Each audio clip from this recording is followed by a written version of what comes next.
School AMU میں یہ teacher ہیں، استاد ہیں، میں ان سے بڑے ہی ادب و احترام کے ساتھ گزارش کروں گا کہ آپ آئیں اور اپنی قیمتی باتوں کو، اپنے تاثراتی خطبے کو 10 منٹ کے اندر جو ہے مکمل کریں، اس شعر کے ساتھ کہ صرف خواہش سے نہیں گرتے پھل جھولی میں. رہبر بھائی دیکھیں شعر کہ صرف خواہش سے نہیں گرتے پھل جھولی میں، وقت کی شاخ کو اے دوست ہلانا ہوگا اور کچھ نہیں ہوگا اندھیرے کو برا کہنے سے، اپنے حصے کا دیا خود ہی جلانا ہوگا. ہمارے مہمانان خصوصی، مہمانان اعزازی، عزیز طلباء و طالبات، ان کے گارجین، السلام علیکم ورحمۃ اللہ وبرکاتہ.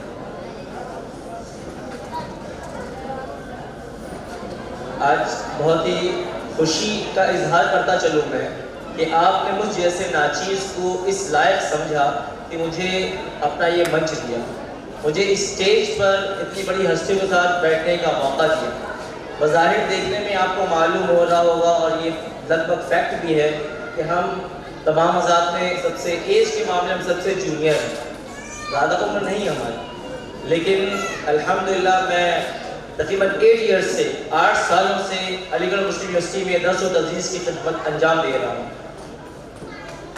آزاد باتیں تو بہت کچھ ہے، مختصر سا وقت ہے، ایک شعر گوشے گزار کرتا چلوں اور اس کا ایک ورڈ ایکسپلین کرنا چاہوں گا. جیسے عشق ایک ورڈ ہے، عشق حقیقی، عشق مجازی. عشق حقیقی کیا ہے؟ اللہ سے عشق کرنا، عشق مجازی دنیا. لیکن یہاں عشق کے معنی میں تعلیم کو لیتا ہوں اور اس کو پھر سمجھنے کی کوشش کروں گا اور سمجھانے کی کوشش کروں گا. یہ سمندر ہے کنارے ہی کنارے جاؤ، یہ سمندر ہے کنارے ہی کنارے جاؤ، عشق ہر شخص کے بس کا نہیں پیارے جاؤ. یوں تو مقتل میں تماشائی بہت آتے ہیں، یوں تو مقتل میں تماشائی بہت آتے ہیں، آؤ اس وقت کی جس وقت پکارے جاؤ. یہ پلیٹ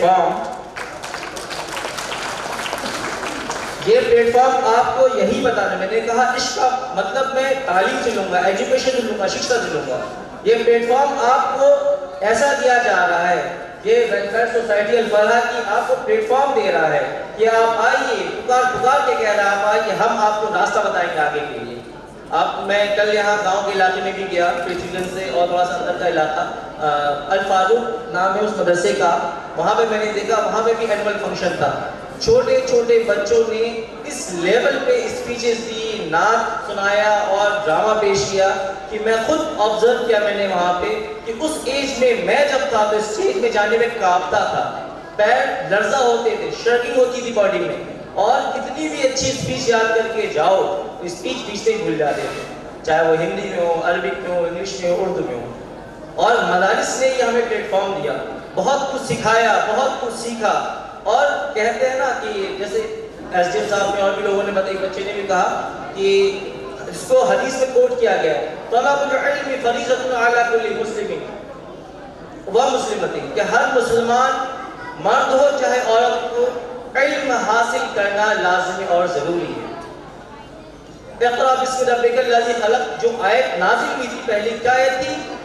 پڑھیے، اپنے رب کے نام سے پڑھیے. اس میں یہ نہیں کہا کہ صرف دینی تعلیم حاصل کرنا ہے. اقرا کا مقصد یہاں سائنس بھی ہے، بایولوجی بھی ہے، میتھ بھی ہے، فزکس بھی ہے، کیمسٹری بھی ہے، زولوجی بھی ہے، زیولوجی بھی ہے، کیا کچھ نہیں ہے اس میں. علم حاصل کرنا اتنا تو ضروری ہے آپ کو کہ پتہ رہے کیا حلال ہے کیا حرام ہے.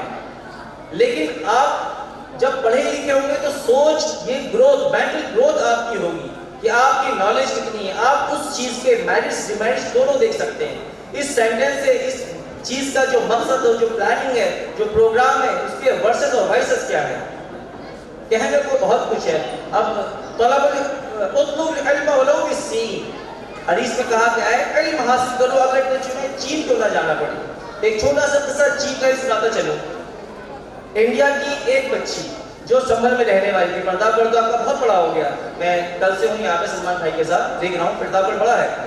اس سے بھی چھوٹا سا ایک شہر ہے سنبھل کے ایک شہر کے بزنس مین بہت اچھے لیول کے، کول یعنی کوئلہ انڈیا میں بھی پیدا ہوتا ہے، ٹھیک ہے نا. لیکن وہ جو بزنس کرتے ہیں کول کا بزنس کہاں سے؟ دوسرے ملک سے منگاتے ہیں. میں نے کہا ان دونوں کا ڈفرینس کیا؟ تو انہوں نے بتایا انڈیا کا کوئلہ جلتا ہے اور جلدی بجھ جاتا ہے, یعنی لانگ لائف, زیادہ ٹائم تک نہیں رہتا. لیکن جہاں سے وہ منگاتے تھے کوئلہ یہ لانگ لائف ہوتا ہے. اب یہاں کا کوئلہ 3 بار چلا ہے, وہاں کا 1 بار چلے گا, اتنا ٹائم تک. اس بزنس مین آدمی نے اپنے بچی کو 10 تک سنبھل میں پڑھایا. مارکس کتنے آئے CBSE بورڈ میں؟ 92+% بتا رہا ہوں میں, 92% سے زیادہ ہے. لیکن انہوں نے اپنی بچی کو اس کے بعد علی گڑھ بھیجا پڑھنے کے لیے, 11-12 کرنے کے لیے. اب بھیجنے کے بعد 2 سال اس نے وہ ہاسٹل میں رہ کے پڑھائی کی, اور صرف پڑھائی نہیں ہوتی ہے ہاسٹل میں, آپ کے معاملات سیکھے جاتے ہیں, مینرز بیہیویئر دیکھتے ہیں, دوسروں کا کلچر دیکھتے ہیں. ہمارے کیرلا کے اسٹوڈنٹ کیسے رہ رہے ہیں, کشمیر کے بچے کیسے رہتے ہیں, ساؤتھ انڈین بچے کیسے رہ رہے ہیں, حیدرآباد کی لینگویج کیا ہے, مہاراشٹر کے بچے ان کی سوسائٹی کیسی, ان کی لینگویج کیسی, بہت کچھ سیکھتے سکھاتے ہیں. اور کبھی چھٹیاں ہوتی تو پارٹی کر کے کھانا بھی بناتے ہیں, اس کو بھی چیز سیکھنے کو ملتی ہے. تو جب اس نے 12th کر لیا, اس کے پرسنٹ 10% ڈاؤن ہو گئے, 82% آیا اس کا, ٹھیک ہے نا. لیکن کہہ رہے مجھے بڑا افسوس ہے کہ علی گڑھ میں گئے اور اس کے مارکس ڈیڈکٹ ہو گئے, تھوڑے کم ہو گئے. میں نے کہا فی الحال بچی کیا کر رہی ہے؟ کہہ رہی میری بچی چائنا سے MBBS کر رہی ہے, انڈیا سے نہیں, چائنا سے MBBS کر رہی ہے. اور جسٹ لاک ڈاؤن سے 2 مہینے پہلے کی بات ہے, بلکہ یہ سب لاک ڈاؤن کی اسٹارٹنگ ہو چکی تھی, CNRC کا زمانہ تھا. تو میں نے کہا چائنا میں وہ سروائیو کیسے کر رہی ہے, وہاں پہ کھانے پینے کا پتہ ہی چلتا, کیا ہے کچھ بھی کھلا دیتے ہیں. تو چپ ہو گئے.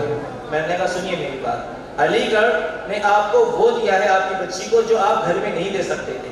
گھر میں آپ کی بچی کو آپ نے کہا پڑھائی میں اچھی ہے تو اس کو بھائی نہیں برتن نہیں دھونا, کام نہیں کرنا, یہ نہیں کرنا, وہ نہیں کرنا. لیکن ہاسٹل میں گئی, کپڑے بھی خود دھونا, سنڈے اگر آپ کو کھانا بنانا ہے پارٹی مل کے کر رہے ہیں. ٹیم ورک سمجھ میں آیا کیسے کرتے ہیں, بانڈنگ کیسے بناتے ہیں دوست سے, کون اچھے دوست ہے, کون کو راستے پہ بتا رہے وہ بھی بتایا انہوں نے. کہاں سیکھا یہ سب؟ جو آج چائنا میں وہ سروائیو کر رہی ہے, جو MBBS 1-2 سال کا نہیں ہے, لگ بھگ 6 سے 7 سال لگ جاتے ہیں انٹرنشپ کے ساتھ ساتھ. کیسے سروائیو کرے گی وہ, کس نے دیا یہ انوائرمنٹ؟ میں نے کہا علی گڑھ مسلم یونیورسٹی نے آپ کو دیا ہے. تو یہ چھوٹی سی ایک مثال میں دے رہا تھا, اس طرح بہت ساری مثالیں ہمارے پاس. میں 233 میں لگا, مجھے اس کے بارے میں پتا ہے کیا کیا کچھ نہیں ہے. تعلیم کا کبھی مقصد یہ نہیں ہوتا کہ پیسہ کمایا جائے, شعور بیدار کیا جائے. اس کا ایک مقصد آپ نے اپنا بنا لیا, ہمیں پیسہ کمانا ہے. پیسہ بھی کمایا جا سکتا ہے, کوئی مسئلہ نہیں, لیکن شعور بیدار کیا جاتا ہے. آپ صحیح کو صحیح اور غلط کو غلط پرکھ سکے, اس کو فرق کر سکے, یہ چیز آپ کو پتہ چلے. ایک اور چھوٹی سی اسٹوری آپ سے شیئر کرتا چلوں. ندوے میں عالمت کرتے تھے میرے ایک ساتھ, امام الدین نام تھا اس کا. وہ ایک بہت ہی بیکورڈ علاقے سے بلانگ کرتا تھا, بہت ہی بیکورڈ, ایسے علاقے سے کہ اس کے والد صاحب بہت غریب تھے. اس اپنے بچے کو پڑھنے بھیجتے تھے تو بس یہ کہتے تھے جاؤ کم سے کم 2 ٹائم کا کھانا تو ملے گا, نہ کھانا آپ یہاں پرووائڈ نہیں کر پاتے. خیر اس نے محنت کی, عالمت کی. عالمت کرنے کے بعد جامعہ ملیہ اسلامیہ میں اس نے BA, MA, B.Ed وہاں سے کیا, پھر M.Ed مانو سے کیا اس نے. اور میں سنبھل جب گیا کلاسز اٹینڈ کرنے, کچھ ورک شاپ کی, وہاں ABU کے تھرو وہاں گیا میں, تو دیکھا وہ میرا ٹیچر ہے, ایجوکیشن ڈپارٹمنٹ کا پروفیسر تھا. وہ اس سے پھر ملا, باتیں ہوئی, کوئی میرا کلاس میٹ رہ چکا تھا. پھر اس نے اپنی اسٹوری میں نے کہا یہاں سے یہاں تک پہنچنے کا راستہ ذرا مجھے بتائیں, مجھے فیملی. تو وہ بتانے لگا کہ میرے والد صاحب جس گاؤں میں رہتے ہیں وہاں سے شہر آنا, مطلب بس سے آنا گھنٹوں لگ جاتے ہیں. پلس جس گاؤں میں رہتے ہیں مسجد کی دیکھ ریکھ بہت اچھے طریقے سے کرتے ہیں. تو محلے والوں نے کیا کہ چلو اب دیکھ ریکھ کری گئے, صاف صفائی کرتے ہیں, اذان دیتے, کچھ پیسے دے دیے. کتنے پیسے؟ 1500 روپے مہینہ, 1500 پر منتھ دیا. ٹھیک ہے نا, چلیے کوئی بات نہیں, کھانا تھوڑی بہت کھیتی باڑی تھی. تو اس لڑکے نے مجھے یہ بتایا جو پروفیسر تھا کہ اتنا پیسہ بھی نہیں ہوتا تھا کہ میں ٹکٹ خرید سکوں. جیسے تیسے لوگ بس سے, روڈ ویز یا سرکاری پرائیویٹ بس سے وہ اسٹیشن آتا تھا پٹنہ سے جامعہ ملیہ دلی جو آتا تھا بغیر ٹکٹ کے لوکل بوگی میں آتا تھا. اور بہار کی جو ٹرینیں ہوتی ہیں اس بوگیوں کا حال جو سفر کرتے ہیں وہ جانتے ہیں, لوکل بوگی کا حال کیا ہوتا ہے. سلیپر میں ہی قدم رکھنے کی جگہ نہیں. وہ وہاں سے وہاں آگے بڑھا اور بتا رہا تھا کہ ٹکٹ لینے کے پیسے بھی نہیں تھے, غربت اتنی زیادہ تھی. اور اسٹیشن سے پہلے اتر جاتا تھا کہ کوئی ٹی پکڑ لے, اور پکڑنے کے بعد آؤٹر سے, اسٹیشن سے پہلے والا آؤٹر سے وہ پیدل چل رہی, بھیا جامعہ ملیہ کدھر ہے, اس راستے پر چلے جاؤ. چلے جا رہے وہاں پہنچے, بھیا جامعہ ملیہ ہے اسی راستے پہ چلے جاؤ, وہاں چلے جاتے جامعہ ملیہ پہنچتا. تو اس نے امپورٹنس سمجھی, ویلیو سمجھی ایجوکیشن کی, تعلیم کی. اور اس کے بعد پھر کیا ہوا, ہو گیا B.Ed ہو گیا, BA MA کر لیا اس طرح سے, اب چلو گھر والے جلدی جاب کرو, جلدی جاب کرو, مطلب جلدی ہر کام جلدی چاہیے, چلو جلدی جاب. اب وہ اس کا سلیکشن کس میں ہو گیا, M.Ed میں مانو میں ہو گیا, مولانا آزاد نیشنل یونیورسٹی حیدرآباد. اب وہاں ہونے کے بعد اب ایڈمیشن تو ہو گیا, ہاسٹل ملا نہیں, اب کرے کیا وہ.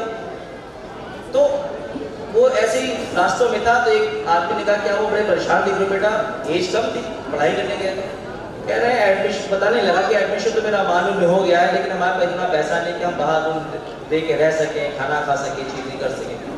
تو اس آدمی نے کہا پریشان مت ہو, چلو لیکن ایک شرط ہم تمہیں رہنا کھانا پرووائڈ کریں گے. کیا کہ ہم لوگ ایک شاپ دے رکھی کرائے پر, ہم لوگ اس پہ رات میں سوتے ہیں, تمہیں سونے کا انتظام ہم کر دیں گے, اور کھانا جو ہم کھاتے ہیں تمہیں کھلا دیں گے.